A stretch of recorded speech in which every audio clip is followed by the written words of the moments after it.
Welcome to नोटिपीडिया। आज हम जानेंगे अगस्त वीक 3 के करंट अफेयर्स। सबसे पहले शुरू करते हैं नेशनल अफेयर्स से। पीएम मोदी ने यूक्रेन को भीष्म क्यूब्स भेंट किए।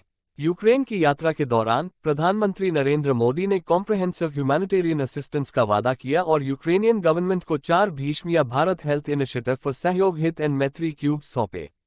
1991 में यूक्रेन की स्वतंत्रता के बाद से ये किसी भारतीय प्रधानमंत्री की पहली यूक्रेन यात्रा है। IRS officer Rahul Naveen enforcement directorate ED के नए डायरेक्टर बने। सरकार ने 14 अगस्त को acting enforcement directorate chief Rahul Naveen को 2 साल के लिए एंटी मनी लॉन्ड्रिंग एजेंसी का फुल टाइम डायरेक्टर अपॉइंट किया। दिल्ली एयरपोर्ट को net zero carbon emission airport का दर्जा मिला।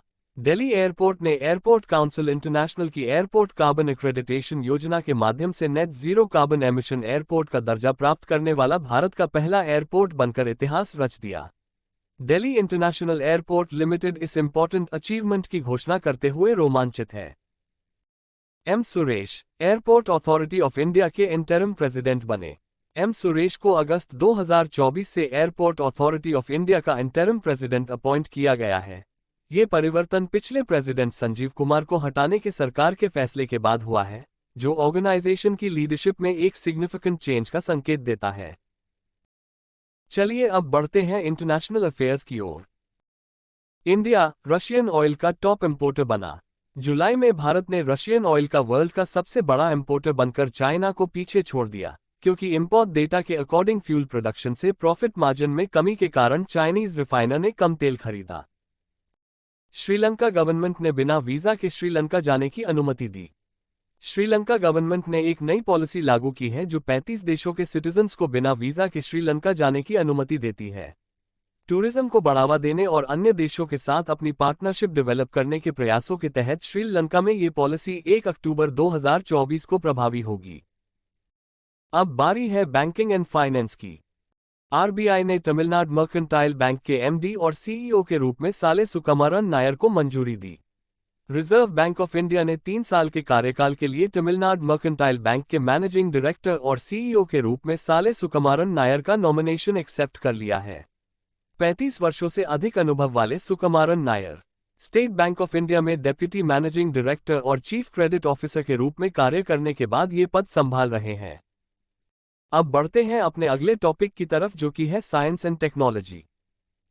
एस्ट्रोनॉमर्स ने दुनिया भर के नागरिकों के लिए black hole finder app launch किया है।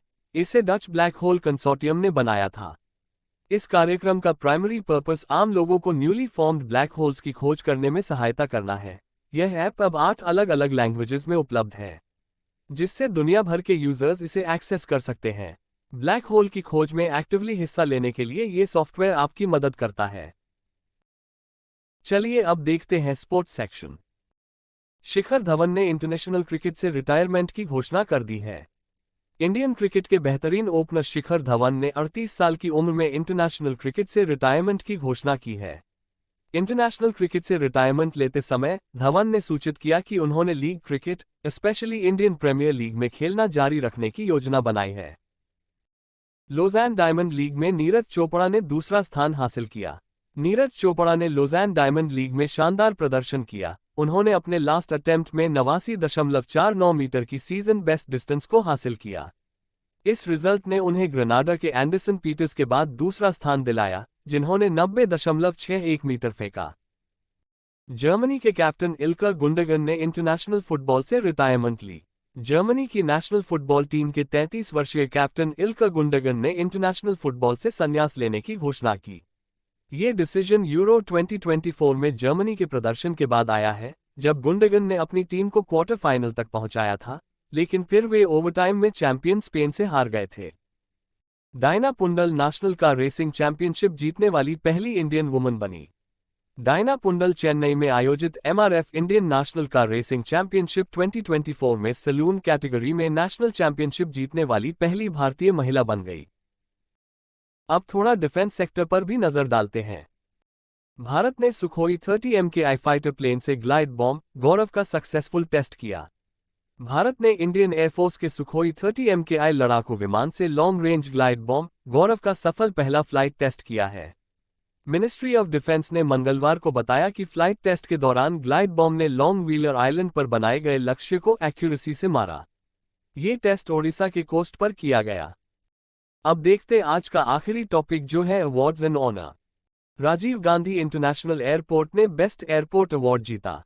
लगातार तीसरे वर्ष हैदराबाद में राजीव गांधी इंटरनेशनल एयरपोर्ट को इंडिया ट्रैवल अवार्ड्स में बेस्ट एयरपोर्ट का नाम दिया गया है। यह अचीवमेंट अपने पैसेंजर्स को ग्रेट एक्सपीरियंस प्रदान करने की राजीव गांधी इंटरनेशनल एयरपोर्ट की कमिटमेंट को दर्शाती है।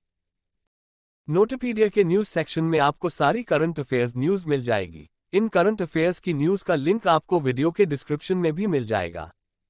नोटपीडिया को आप इस क्यूआर कोड को स्कैन करके गूगल न्यूज पर फॉलो कर सकते हैं। इसका लिंक भी आपको डिस्क्रिप्शन में मिलेगा। और ऐसे करंट अफेयर्स को देखने के लिए हमारे चैनल को लाइक, शेयर और सब्सक्राइब करें।